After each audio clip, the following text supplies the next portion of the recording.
Oke guys, welcome back to Crypto Indonesia bersama gue Toshi, di mana kita akan membahas segala sesuatu yang berhubungan dengan cryptocurrencies dan blockchain.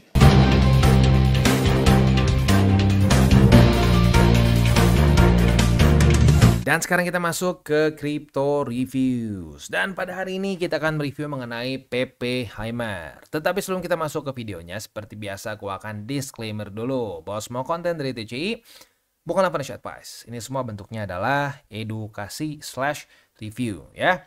Seperti yang kalian sudah tahu, di TCI tidak ada namanya grup VIP, ya, grup berbayar. Jadi semua konten yang kita berikan di TCI ini secara gratis ya. Loh, kok bisa gratis? Gimana caranya ya? Caranya adalah dengan kita mereview berbagai macam cryptocurrency project maupun platform ya. Tapi garis bawahi review. Jadi kita akan bahas semua dari sisi positif maupun negatifnya ya. Sip, jadi Pepe-Heimer nih apa bang? Meme coins kah? Yes, ada benarnya, ini meme coins. Tetapi selain dari itu juga mereka bilang fokus mereka itu di layer 2. Gitu, ada layer 2, bahkan kedepannya mereka itu akan juga menjadi DEX, lalu juga akan ada bridge, rollups, ini part of layer 2 ya, staking, dan juga akan ada yield farming, walaupun kayaknya ini lebih ke nanti begitu ya. Jadi akan ada ekosistem mereka akan melebar sampai ke sana. Jadi sedikit palu gada, apa yang lo mau gua ada lah gitu ya. Tapi main selling point mereka lebih ke layer 2 gitu ya. Nah, Pepe-Heimer ini jelas adalah meme campuran antara Pepe dengan Oppenheimer ya. Buat yang nggak tahu Oppenheimer, kayaknya harusnya orang rata-rata tahu sih ya, karena itu sempat ngetrend sekali dan di Indonesia juga meme-nya cukup populer dulu ya. Jadi Oppenheimer ini adalah salah satu tokoh penting dalam Manhattan Project ya. Itu basically adalah project US membangun senjata nuklir dan ya hasilnya ya mereka nggak nuklir Jepang 2 kali, Hiroshima dan Nagasaki gitu. Nah, itu adalah bom nuklir buatan ya bukan cuma si Oppenheimer sih, tapi tim dari Manhattan Project begitu ya. Nah, jadi ya mereka gabungkan lah meme si Oppenheimer dengan PP begitu. Dan bahkan kalau kita lihat di sini, ini sampai dia ada quote. Ini kan si Oppenheimer tuh aslinya pernah nge-quote Bhagavad Gita ya, di mana asli quote-nya itu now I am become death, the destroyer of worlds, ingat gua ya. Nah, ini dia sedikit diubah menyesuaikan dengan tema utama mereka yaitu layer 2. Now I am become L2 ya, layer 2, the destroyer of gas fees begitu. Jadi tujuan utamanya adalah untuk membuat gas fee jadi basically free begitu ya, kan ya, lagi-lagi itu tujuan semua L2. Nah, tapi yang unik di sini mereka nggak spesifik ngomong L2 untuk apa ya. Ya asumsinya mungkin untuk Ethereum ya, tapi nggak tahu juga, mungkin buat multi ya, tapi susah juga sebenarnya. Kalau kita lihat sebelum-sebelumnya layer 2 tuh biasanya ya satu blockchain aja gitu. Nah, tapi baik lagi di sini mereka nggak specify spesifiknya untuk blockchain apa gitu ya. Nah, untuk cara belinya sebenarnya ya kayak biasa aja sih ya. Gue tadi udah sempat coba konekin, tapi ya gue kasih contoh lagi aja. Lo bisa pilih mau pakai Phantom, pakai MetaMask, pakai yang lain-lain juga bisa. Ya, tapi yang paling gampang sih MetaMask lah ya, karena itu yang paling sering juga dipakai. Tinggal konekin, terus ya tinggal beli begitu. Mau pakai BNB bisa, ARB bisa, Ethereum juga bisa begitu ya. Tapi sayangnya di sini kayaknya nggak ada pilihan buat pakai stablecoin ya. Cuma bisa langsung beli pakai ya koin langsung gitu, ETH, BNB dan ARB begitu ya. Nah, buat yang tertarik buat beli ya pastikan ingetin ada gas fee-nya, jadi jangan lupa gitu. Kadang-kadang orang suka lupa gas fee gitu ya. Ambil contoh misalkan berapa nih ya, kita 7 lah gitu ya. Nah, kita akan mendapatkan berapa token namanya PHEM ya, Pepe-Heimer gitu ya. Kenapa nggak PH ya? Nggak tahu lah, disebutnya PHEM ya. Nah, setelah itu lo tinggal beli and then ya beres gitu. Nah, selain dari itu juga ada pengumuman ya, mereka itu masih ada event sepertinya ya. Kata tim devnya itu ada event, ada bonus 45% ya, token tambahan buat lo yang beli di bawah dari tanggal 31 Juli begitu. Jadi ada tambahan 45% begitu. Jadi buat yang tertarik ya silakan bisa ya. Nah, selain dari itu juga mereka itu sudah diaudit oleh Solid Proof ya, dan hasilnya seperti ini begitu ya. Nah, kalau kita di sini dari Solid Proof menyatakan bahwa nggak ada crucial issue yang found di project ini ya. Tapi baik lagi untuk Solid Proof ya, kita sudah pernah bahas sebelum-sebelumnya, dia jarang sekali menemukan sesuatu juga gitu ya. Ya, tapi intinya dari Solid Proof mereka sudah menyatakan itulah ya. Lalu cara-cara klasik untuk ya yang sering dilakukan oleh para tim dev nakal tidak bisa dilakukan di sini. Seperti owner nggak bisa nge-mint new tokens. Zaman dulu 2021 banyak nih ya yang seperti ini. Nah, menurut Solid Proof tidak bisa dilakukan ya. Contract owner juga nggak bisa nge-blacklist address. Ini juga pernah terjadi dulu, para bandarnya, para whale-whale-nya di blacklist tuh dulu, ada tuh tim dev yang nakal seperti itu juga ya. Lalu owner nge-set high fees, lalu nggak bisa nge-lock, lalu nggak bisa nge-burn token, ownership-nya juga udah renounce. Nah, ini juga penting ya, menurut Solid Proof ini sudah di-renounce begitu ya. Wah bang, kalau gini berarti pasti nge-pump, pasti cuan. Ya nggak juga, nggak seperti itu cara kerjanya ya. Karena ya auditnya ya sesuai dengan namanya aja, ya mereka mengklaim ini, nah itu berarti yang yang mereka sudah klaim seperti itu, ya berarti udah itu aja. Ya bukan berarti pasti cuan, nggak ada yang namanya pasti cuan gitu ya. Nah, lagi ngomongin soal yang mumpung ngomongin soal resiko, gue juga lihat di sini ya. Untuk si apa namanya tokenomics-nya ya, untuk tokenomics-nya sendiri kita bisa lihat di sini 40% pre-sale, 10% marketing, 12% liquidity, staking dan commodity 33, lalu L2 inventory 5%. Berarti kasarnya kan ini pegang oleh tim dev lah begitu ya. Ada berapa persen sih? Ini untuk yang staking dan commodity itu ini reserve lah kasarnya ya. Kayak semacam reserve juga untuk long term holders katanya. Nah, berarti kan ini bisa dibilang udah dipegang sama tim dev lah.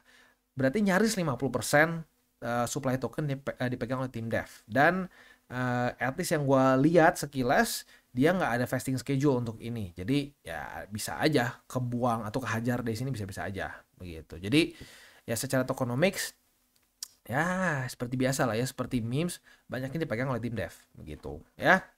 Lalu untuk roadmap-nya, nah ini mungkin yang menarik ya, mereka rencananya tuh ingin listing di Binance. Ini belum dikonfirm oleh yang Binance ya, tetapi yang sudah dikonfirm tuh ini ya, mereka tuh sudah dikonfirm akan listing di sini nih. Nah, di Maxi Global, lalu L-Bank, di HTX ya, atau di Huobi ini kalau dulu ya, Uniswap dan Bitmart begitu ya. Nah, ini listingnya tuh rencananya di tanggal 31 Juli, jadi sudah cukup dekat nih ya. Nah, ini mungkin yang menyebabkan, ya nama-nama yang cukup besar ini menyebabkan cukup laku ya, si presale cukup laku gitu ya. Ya sekarang sudah terkumpul 13,2 juta USD, dan untuk presale that's not small ya, that's quite big untuk presale ya. Jadi ya itu mungkin hal yang cukup menariknya begitu ya. Nah, selain dari itu juga ya, yang jadi ya baik lagi sih kalau ditanya, yang paling utamanya mungkin bikin orang tertarik sama PP Heimer tuh lebih ke ini. Karena dia sudah listing itu di berbagai macam exchanger yang cukup besar begitu ya, sudah tier 1 lah begitu ya, kayak Maxi kan tier 1 begitu ya. Nah, Uniswap juga bisa dibilang ya untuk DEX ini salah satu yang paling embahnya lah begitu kasarnya ya. Nah, kedepannya seperti yang gue bilang tadi, mereka sepertinya targetnya ingin sampai ke Binance begitu. Dan mungkin nggak sih bang? Ya well, lu bisa lihat juga cukup banyak kan ya memang project-project memes yang sampai ke Binance juga begitu. Jadi bukannya tidak mungkin begitu ya.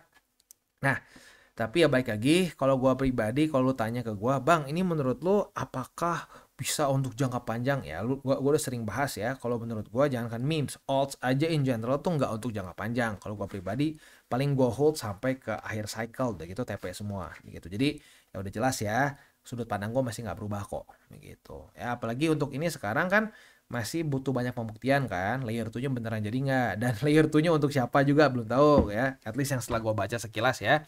Ini desainnya tuh kan katanya untuk meng-end all blockchain flaws begitu kan. Nah, tapi all semuanya kah itu akan dia jadikan L2? Karena soalnya kalau lo perhatiin project-project L2 lain kan spesifik biasanya di blockchain tertentu. Contoh yang paling terkenal ya mungkin itu ya, kayak kalau di Bitcoin ya si Lightning Network begitu ya. Udah kan dia fokusnya di BTC saja. Lalu contoh Ethereum ada Optimism, lalu ada Arbitrum begitu kan. Ya udah mereka fokusnya di satu. Nah, di sini mereka nggak tahu nih apakah akan bisa buat semua begitu. Kalau bisa buat semua, apakah akan berjalan dengan lancar? Nggak tahu. Lalu kedepannya mereka akan ada DEX, Bridge, dan kawan-kawannya begitu. Nah, apakah itu juga bisa? Ya berarti ini kan sangat luas begitu kan ya, seperti palu gada begitu. Apakah akan benar-benar mereka bisa lakukan atau enggak? Yang menurut gua susah ya kalau project banyak sekali fokusnya begitu. Nanti kalau terlalu banyak fokusnya ya jadi ya kasarnya kalau sampai beneran semuanya dikerjain ya jadi nggak terlalu excel di salah satunya kan, cuma ya udah bisa semua tapi nggak paling bagus begitu kan. Ya jadi baik lagi kalau menurut gua sih ya, at least pandangan gua ini lebih ke ya sudah kita anggap saja sebagai project yang lebih ke jangka pendek gitu ya.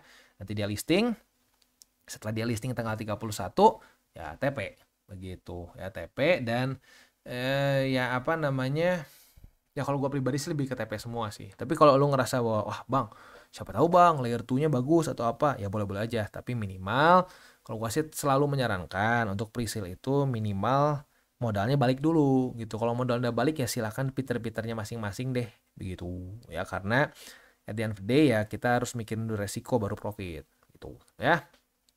And then after that sih ya, selain dari itu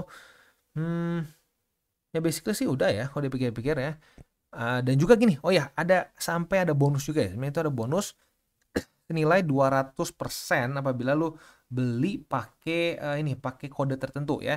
Nama kodenya itu adalah ini nih, Hymer 200 gitu. Ya ini akan ada jadi 200% bonus juga. Nah, ini bonus-bonus ini pun juga berarti apakah dia makan dari yang sini gitu ya. Nah, jadi sebenarnya baik lagi ya, kalau gua pribadi ngelihatnya lebih kayak ke fundamentalnya ya, lebih ke memes begitu instead of kayak project yang fokusnya di utility gitu. Jadi ya baik lagi kalau gua sih akan nge-treatnya sebagai lebih ke ya sudah project jangka pendek, listing beres begitu ya. Jadi itu pandangan gua ya.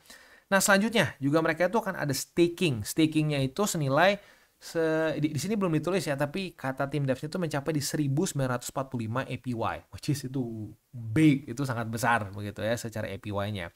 Dan kalau gue perhatiin ini 1945 berarti pas ya di tahun dimana nuklirnya si Oppenheimer dipakai dihajar di Nagasaki dan Hiroshima. Jadi maybe sedikit play juga di situ lah gitu ya. Ya udah sih kurang lebih seperti itu ya. Bisa nggak bang ini ngepam misalkan? Ya bisa-bisa aja begitu karena kan dia masuk di berbagai macam tier 1 exchange. Tapi jangan sampai berharapnya terlalu aneh-aneh juga begitu ya. Yang penting sudah profit ya, modalnya beresin dulu. Modal udah beres, pinternya lo masing-masing. Mau dibiarin sebagian biar nanti siapa tahu naik lagi boleh. Mau ditepes semua boleh ya, tergantung lo masing-masing deh ya. Nah, untuk news-news terbarunya lo bisa perhatikan di sini deh ya, di Twitter mereka ya. Lagi-lagi kalau urusan kripto apa-apa di Twitter atau di X gitu. Jadi semua yang paling baru ada di sini ya. Nah, ini nih ya. Ada pre-listing countdown senilai 200% untuk si kode ini ya. Hymer 200 ya. Benar nggak sih tadi? Hymer 200 ya? Yes, benar Hymer 200. Oke, jadi itu kurang lebih untuk pembahasan dari dari PP Hymer ya. Ya seperti biasa kita tutup dengan 3 golden rules. Jangan pegang panas, jangan over leverage, berpikirlah jangka panjang, dan salam tabur tuai. Dan buat kalian yang belum nonton DCWT atau Daily Charting with Toshi, bisa klik di sini, di mana kita akan daily chart your favorite cryptocurrencies. Dan buat lo yang belum mengerti juga mungkin mengenai chart, candles, dan hal-hal lain, bisa juga klik di sini ada tutorials with Toshi. Dan buat lo yang pengen mendukung TCI, salah satunya bisa menggunakan link reflektor di bawah. Dan jangan lupa juga untuk join Telegram group, di mana kita bisa ngobrol-ngobrol santai mengenai dunia cryptocurrency secara 2 arah. So jangan lupa untuk like, subscribe, click the bell icon, and see you on the next video.